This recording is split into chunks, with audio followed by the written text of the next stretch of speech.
Welcome to Cartoonist Kayfabe, Box of Gimmicks. I'm Jim Rugg. My name's Ed Piskor. I have a box full of wrestling comics, and we're going to look at a few of those. And we're going to start with comics that I got from Tokyo last year whenever I visited. I had seen little snippets of wrestling comics, manga wrestling comics online, and whenever I went to Japan, this was the main thing I was looking for. And I was thrilled to find them at Nakano Broadway Mall, which is a big manga, anime kind of shopping area. Can you go back to? Is it possible to go back to that one page with the black gentleman? Because I think that was supposed to be Tony Atlas. Oh, probably. And Tony Atlas is the guy that picked up Bruiser Brody's like bloody body and took him to the hospital when nobody else would help Bruiser Brody out when he eventually dies in Puerto Rico. Yeah, that's totally Tony Atlas. Yeah, so these are, this is Bruiser Brody. These are basically manga that focus on a single wrestler and have matches and have behind-the-scenes stuff. I was fascinated when I found these because the only one I knew about was Bruiser Brody. This is the one I was looking for. This is Abdullah the Butcher, which has got to be the most unlikely person to start a series of comic books off with. Super violent, he's a monster as a wrestler. Yeah, once you add Japan to the equation, it makes all the sense in the world because Bruiser Brody, Abdullah the Butcher, right here we have Stan Hansen. These guys are spectacles to the Japanese wrestling fans. Like, if you watch videos with these guys in Japan, like, they just come out of, like, a door that they're not supposed to. They come through the crowd, swinging ropes, and, it's like the Japanese people see them as kaiju. Like, they run, and they fucking head for the hills whenever any of these guys come near them. Like, they really believe in that shit. Yeah, for sure. Some of the other characters that get their own feature, Ric Flair, Nature Boy Ric Flair. Not somebody you think of a lot in Japan, but, man, Abdullah the Butcher is, like, in all of these books. Hulk Hogan. There's always a bad guy in Japan. Oh, I saw Antonio Inoki. Yeah, it's a cast of characters. Andre the Giant's in some of these. That might have been Bruno Sammartino. So, these are kind of fun. I have no idea what I'm reading. And then, of course, Tigermask. Famous in America for matches with Dynamite Kid and kind of putting work rate front and center. Same in Japan. His matches with Dynamite Kid, who I think may have had a different name. But he was he was designed to be a superhero. I think there may have been a couple people in the Tigermask outfit. Yeah, and there are several volumes featuring him. Yeah, he was a merchandising opportunity. And Abdullah the Butcher. He's in all of these. So, pretty fun. You have any other wrestling comics in this box of gimmicks? Yeah, let's pull out another one, and we can stick with the theme of Japanese comics. Kenickie Man. So, this is a series that American viewers might recognize as muscle figures. Many unusually small creatures lurking everywhere. This is a long-running series of manga with all kinds of wrestling characters, from robots to monsters and mutants. They wrestle in extreme matches, sometimes with multiple rings, gravity-defying kind of athleticism. The comic starts out as it's like an Ultraman parody comic, and then they start to inject the wrestling theme in there, and there's no turning back at that point. A lot of the people who we just saw on the cover of those other comics show up in various iterations in Kenickie Man. I forget the name of Hulk's character. I think it might have been... No. Terry Funk is in there. His name is Terry Man. Yes. Dusty Rhodes is in here and referred to as Dusty. So there are a million of these. There's also an animated cartoon series that you can find online. I can't believe it's not a bigger thing in America because it feels like it's perfect. It's cartoon characters wrestling and fighting. But you can find them now online in bootleg versions. This is Muscle Gallery, so this is basically an artist edition of Kenickie Man art. Some in color. the mountain character suplexing the mountain character. They're very fun for a wrestling fan. Action-packed. Violent. Yeah, I was astounded when I discovered that that M.U.S.C.L.E wasn't their first Dusty Rhodes iteration. Yeah, there he is. You know, when I found out that it had a bigger life than what I knew from just those little pink guys in the garbage cans, you know? In the little plastic garbage cans. And pretty cool. 2-page spread. Get to see a inverted power bomb. When you hear about mangaka draw like 20 pages a week, I think you could draw 20 pages of Kenickie Man a week. I probably need to try it and find out. This is a great muscle figure. He has like the big rectangular spiked hands that I assume, you know, you clap together. Yeah, exactly. Don't want to be between there. I don't quite remember that guy. I think WWE would not tolerate that. So, pretty fun. That's one of my favorite wrestling comic associated things. There aren't that many wrestling comics out there. I've found a lot, you know, Kayfabers know I'm into like 80s black and white and kind of weird self-published comics. This one is Foom Eddie, and I assume it's inspired by Glow. I have this comic as well, and it's noteworthy for being Scott Lobdell's best comics work to date. It's my favorite Scott Lobdell, that's for sure. Oh, look at this, man. These women are, they could be grandmothers right now. By the way, the background is them holding somebody's head in their hands. So it is. How odd is this as a comic? Cartoon guy, Foom Eddie, wrestlers. I just know that these were scumbags doing whatever they could to get themselves to be like hanging out with some pretty girls. So, this is probably one of the weirder wrestling comics that I have seen. I would say so. But it might not be the weirdest. No? Keep that looks like a muscle. This is 2001. I found this whenever I started making comics, and my friend Sal Cipriano, another small press cartoonist at the time that I would see at shows, is how I got this. So this is kind of an anthology of, I don't even know if small press is the right word. You know, this is basically mini comics, but at full size. Yeah, it's a mud show. Mud show is the right word.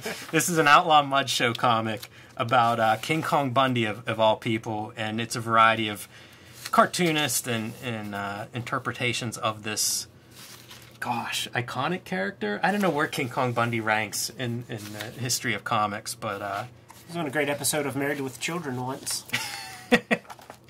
Pretty interesting character. Oh, there you go. Oh, geez. Yeah, okay. Good call, Ed. So, again, one of the... I don't know if any wrestling comics aren't weird. Yeah, you might be right.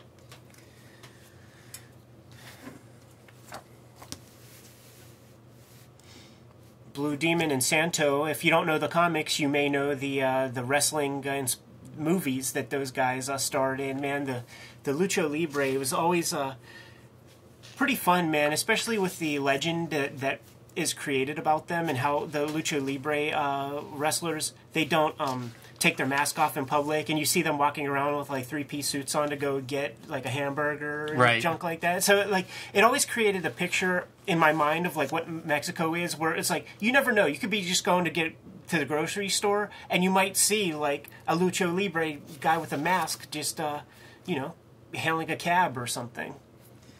Another Foom Eddie. Yeah, probably from... Well, no, it's definitely not from the... I was going to say maybe it's screen captures from the movie, but this looks pretty well posed.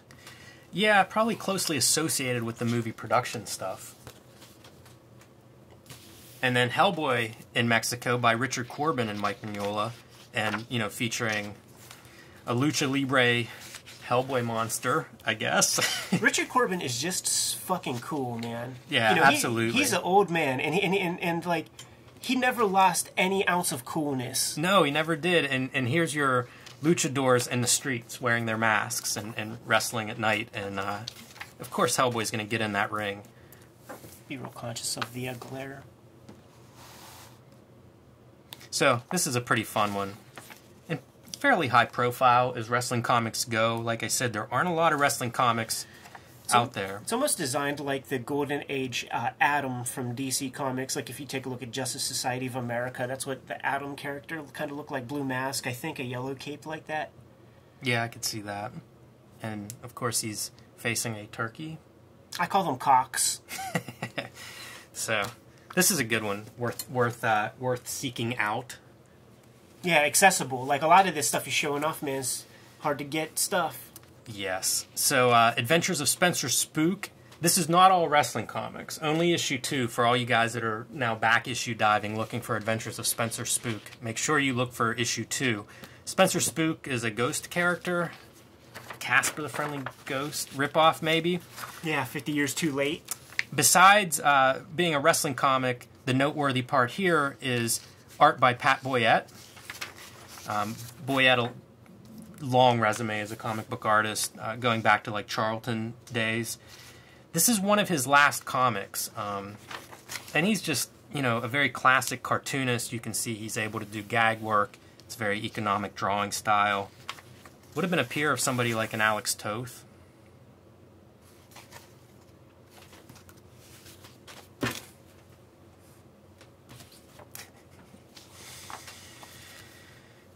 Where to begin? More of the girl wrestler. Has to come from Glow, right? These are 80s comics. This is out of Florida. I guess there was, you know, Continental Wrestling would have been a hot territory there at some point.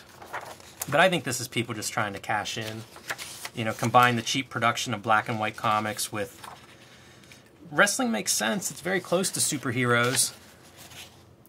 Visually, it's muscular characters and costumes, so... It's theater, it's storytelling. And if that's not quite enough, then you just add a monster element, like a vampire, to your wrestling. Is this 80s as well, Jim?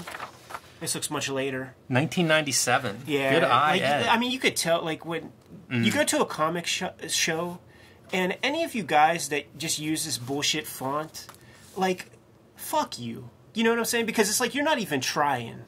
You know what I'm saying? I'm with you. I think all the backlash against digital fonts is because of this kind of abuse of digital font. It's like, it just drives me so insane, because it's like the most fundamental, like, parts of and it's like you have no consideration for any of that.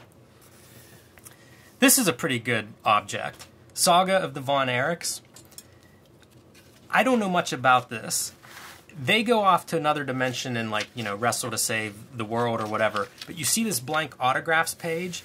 I assume this was a premium that would have been produced around, you know, Dallas as part of the promotion, some kind of giveaway or something to sell. It's 1988. It's sad because, you know, the Von Erichs all end in horrible fashion. So you got to assume this is, you know, towards the end of the good old days. And I like that they come from this Von Erich and not the one who dressed up as a Nazi. That is true. By 88, I guess they had moved beyond that, but pretty kind of interesting. This is an odd-sized comic. That always stands out to me whenever people, you know, create one comic book. They often get the size wrong. It's probably more of a referendum on comics being a weird size to begin with. Yeah, and I'm sure it's cheaper. So that's a traditional comic book size, and you can see this one is just slightly bigger. Yeah, that's 25 cents a cut. I kind of like the artwork in this, though. There's a great 30 for 30 on the Von Erichs. I think it might, if it's on YouTube, you should include a link in the description if people are curious about the Von Erich family. Fascinating legacy. Oh, that's the motorcycle, dude. It's almost foretelling, because I think... Oh, no, that's David. But, like, it was Carrie who was trying to, like, jump a cop car on his motorcycle when his foot got ripped off. Yeah, and continued to wrestle after that. Yep. Bad motherfuckers, those Texas boys. The Mid-South territory, the Bill Watts. The artist Coop went to school with Eric Watts and said that he would often see Bill, like, pick the boy up from school, and, like, dusty roads would be in the car and junk like that. Yeah, you hear a lot of those stories now on podcasts, like second-generation guys who would be exposed to, like, their dad and his friends, wrestlers, right, in civilian scenarios. This is a comic I think I got at SPX from Blake Sims, and this is actually an Undertaker promo that he adapts word for word. and it gets kind of surreal as Undertaker describes going through Death Valley with the Big Show. Very fun. This is a Biker Taker era. Yeah. It's easily forgettable. So this is a series called Screwjob, and this is, again, something I would have gotten at SPX. The editor of this is Paul Lyons, who was part of the mini-comic, who was part of Fort Thunder, the mythical art printmaking comics collective out of Providence, Rhode Island in the 90s. Paul is still active making comics and still printing, and these are anthologies of alternative cartoonists doing a variety of short wrestling-related comics. Some are fictional, some are based on non-fiction specific characters.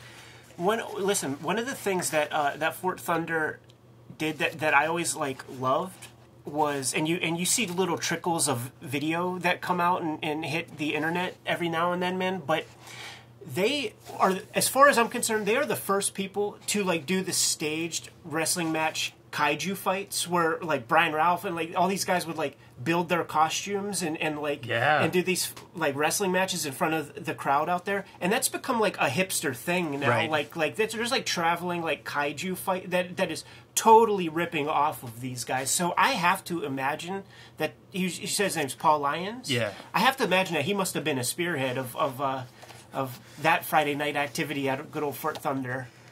Sabu of ECW hardcore fame, and just the most violent, incredibly violent comic. Famous for getting his bicep ripped off with barbed wire inside the ring, and he just taped it up. He just put some electrical tape on it and kept finishing the match. Lolly Westwind. There's a lot of alternative cartoonists that you would recognize in these pages.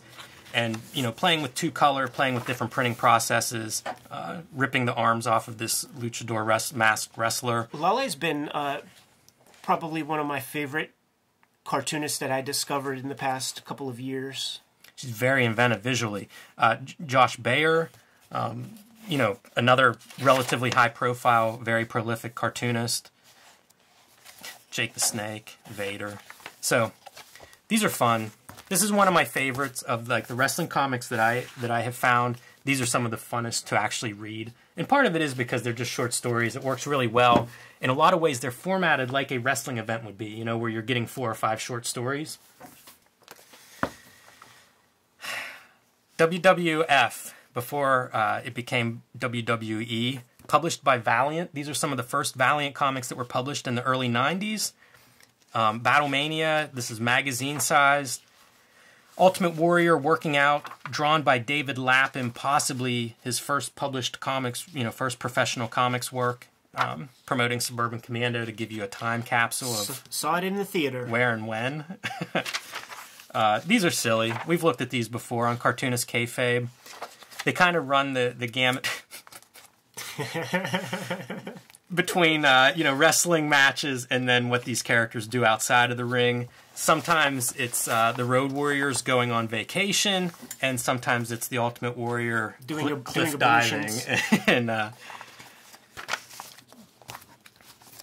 those were the rest. Now can we talk about the best, Jim? Yes. So, Love and Rockets, Hernandez Brothers, Southern California, they've kind of always championed what I'll call trash culture, lowbrow culture, and so wrestling has been in a very real way. Like it's not this ironic thing. It's what they came up with. You know what I'm saying? Wrestling, punk rock, comics, shitty movie, teleropa, soap opera. Yeah, it's entertainment, it's performance, it's characters, it's all there. So I think they recognize that, intrinsically in their storytelling. And this is a great issue because it has a couple of good wrestling spots in it. House of Raging Women, Jaime. Nobody draws more beautiful wrestling comics than Jaime. So great with spotting the blacks, especially as the ceiling is this dark arena. Look at how those boots pop and stuff. He has a sixth sense. It's beautiful. Beautiful composition, beautiful black and whites, beautiful lettering. Some of the best. He kind of handles kayfabe in an interesting way in that we see that it walks a fine line. These characters often dislike each other and are sort of really going after each other, but we also see behind the scenes the life that these wrestlers lead. And I think the way Hopi and Maggie interact with it taps into the punk rock aspect. You know, it is very much like this performance event thing that you're going to. And real people that they know. Right. All the masked wrestlers, they just look so great. They do, man. My favorite story in this baby, though, is the Gilbert Hernandez ditty where he and his girlfriend, then wife, went to go see Adrian Adonis at the local arena, and at the time, I don't know that it's mentioned here, but I know Carol Hernandez, who has gone on to become his wife, and she would go to the wrestling shows. She was a photographer. Oh, okay. For the regular wrestling shows and stuff, and you know, she has total recall of the moment that they met Adrian Adonis here. This was everything to me because we are from the Pittsburgh territory, like kind of a vestige of like the New York territory. So a lot of these names. Well, some of these names we just really didn't know, like back in these days. This Joe LeDuc guy is the guy who did the what they call the Blood Oath, where he took the axe to his arm on Memphis. Boogie Woogie Man, Jimmy Valiant. I don't think he was like an NWA guy, like he was in Starcades and shit like that. Kevin Sullivan was like a Florida dude. But Little Beaver, like, he was one of the guys that fought King Kong Bundy with Hillbilly Jim in WrestleMania 3. And I never heard of this guy whatsoever. I don't know anything about Bolo. Yeah. Abdullah the Butcher, interesting. You know, we talked about him in the manga and being so violent. And so whenever he's drawn here, it's just the crimson mask. Yeah, man. Lots of color. And King Kong Bundy. He could have been part of that comic. And he recently just got sued and lost a case for... giving fucking guys hepatitis. Bunch of guys. That's dark. Yeah, but like this is Adrian Adonis's era, like before he got the cheap pop by being like a flamboyant, like semi-androgynous gay character when he was, you know, part of like the what was it called, the East-West Connection era, where it's like he was tag team partners with Jesse the Body Ventura. So like Jesse the Body was the more flamboyant character, and then he would be like New York, like leather jacket guy and stuff. And this is him pretending to snort coke off of the rope there. And he was one of those dudes that had you know, like a flabby garbage body, but he could like go for a real long time.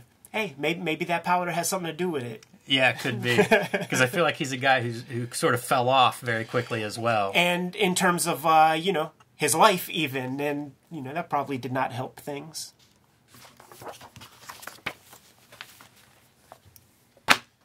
And then this is clearly the best wrestling comic I've ever seen. Jaime Hernandez, Whoa Nellie. Can't step to it. You can't step to that, man. It's absolutely beautiful. Show off the girls too, man. The champions and shit. It's so simple. Like, he figures out so much language in this series. Yeah, just even like the simple way he gets those boots across, like the boot laces, man. Some people would agonize. Like a Brian Bolland would not draw those boots that way. No, the black and white is just key. All the pinup stuff is really great. So this is a series that's been collected and reprinted, and you know, it's pretty easy to get your hands on this for any buddy that wants to check out wrestling comics. This is the stuff. Look at how great that action is. Yeah, crossing each other, man, like sizing each other up. And I just imagine that Jaime has just boxes full of magazines and stuff to like pull from poses and stuff. But he's so good, he probably doesn't. Yeah, I like to imagine that as well, and I'm sure he can do this stuff in his sleep. Pile driver. That one looks dangerous. Yeah, that looks head's like coming down past low. the thighs too much, man. That's a Stone Cold Owen Hart. Yep. Pile driver there. All right. These are going back in the box of gimmicks, and maybe we'll look at more wrestling comics in the future. Sounds good to me.